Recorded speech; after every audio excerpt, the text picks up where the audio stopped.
On aggregate reviews, it has the lowest aggregated score of all time. It is an 8 out of 100 on Metacritic. That's Really? too high. That's too high. GameRankings.com has it at a 3.83%. Big Rigs was named the #2 worst game of the decade. The decade. Big Rigs sold surprisingly well, albeit mostly from discount software bins and $5 price point. Actual figures have never been released, but GameSpot estimated its sales at 20,000 copies. Stellar Stone released several patches that addressed a few of the game's complaints, although most problems went completely unsolved. Bubble Revolution. Oh god, I've heard of that game. The game breaks after a certain number of levels are played. And it, like, refuses to work after that. Reception of the game was poor and generally criticized for bad level design and dated visual style, as well as an amount of strange glitches, particularly an infamous one which renders each level beyond level 30 completely unplayable. Yep, that's the one. IGN joked that the glitch makes the bad game worse. Codemasters, the game's publisher, responded by releasing a fixed version of the game, which also came with a free copy of Rainbow Island Revolution. Huh. That's interesting. And I'm dead again. Bomberman Act 0. Oh no. Not that game. Gritty, that's the gritty, realistic Bomberman, isn't it? Yep. Gritty, real, quote unquote, gritty, realistic. Gritty, realistic Bomberman. Just let that sink in.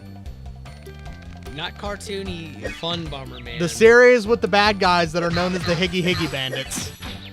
Higgy Bandits. The Higgy Higgy Bandits has a dark, gritty, edgy version.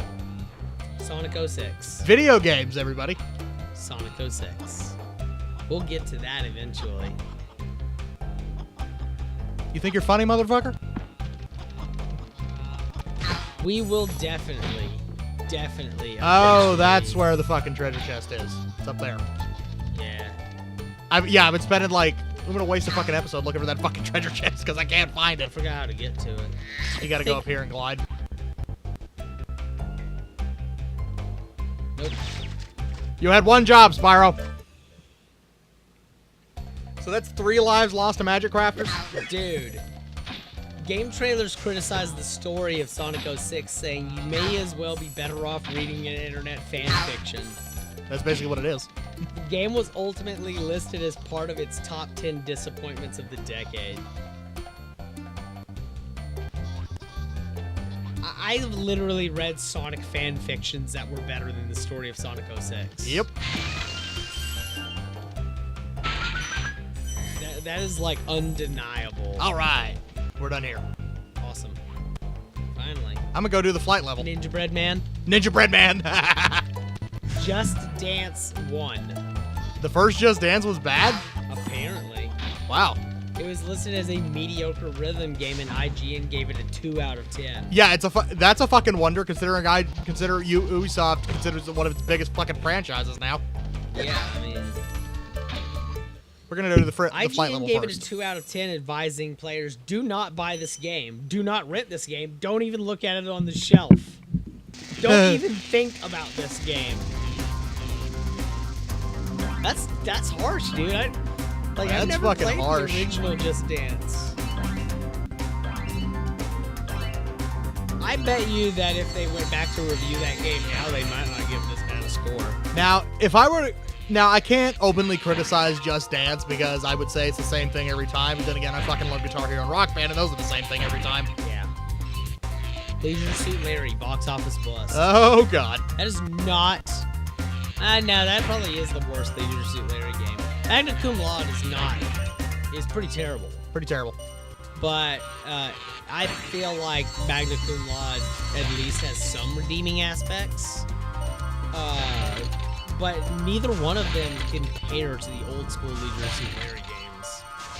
Like, those games had a charm to them that, like, nothing has really ever matched since, in my opinion. You know? I don't think I'm gonna get it this time.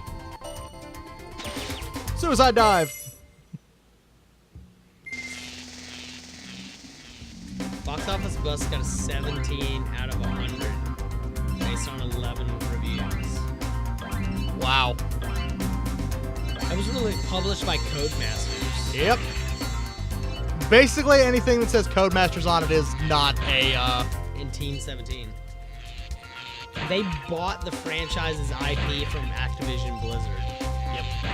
Because Activision bought out Sierra. Yeah, I know. Stalin vs. Martians. What? That game sold phenomenally well. Stalin Because- versus the Martians? What? Stalin vs. Martians. Fuck! Stalin vs. Martians. It's an RTS, I think. Interesting. It's a parody real-time strategy game. It mocks World War II strategy and utilizes Python-esque humor. Okay, I need to start over again. I know what I'm doing now. In some interviews, the lead designer of the game compares it to the Trauma films. The what? Damn it. Can't remember the character's name now. You don't want to start over. Nope, I got it this time. Okay. I know what I'm doing. Trauma. You know, what's his name?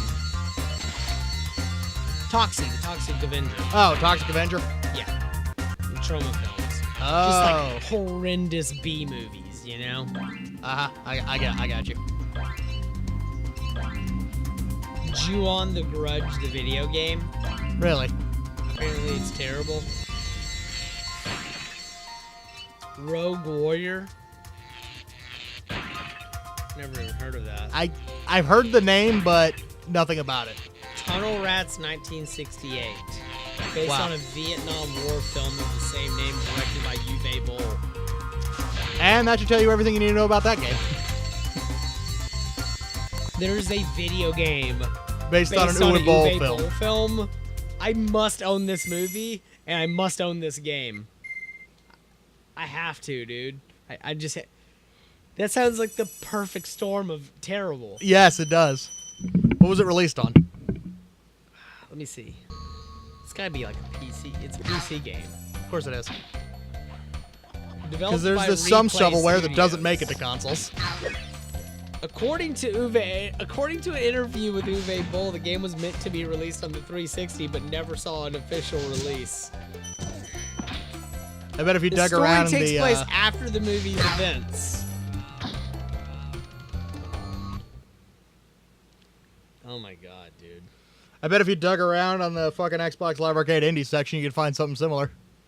Uwe Boll had received a reputation for directing poorly received video game adaptations, and that Tunnel Rats was excruciatingly, bewilderingly bad.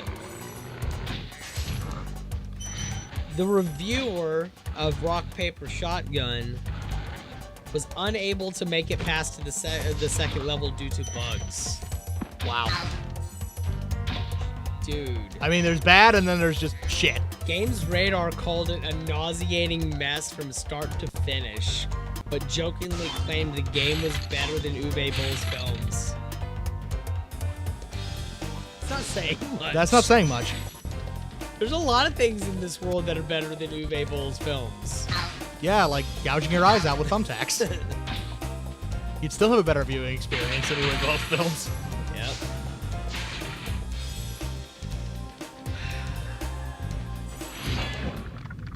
Have you ever seen House of the Dead by Uwe Boll? You're not afraid of those big, noisy, What? gigantic. He did a awful House of the Dead beasts, are movie. you?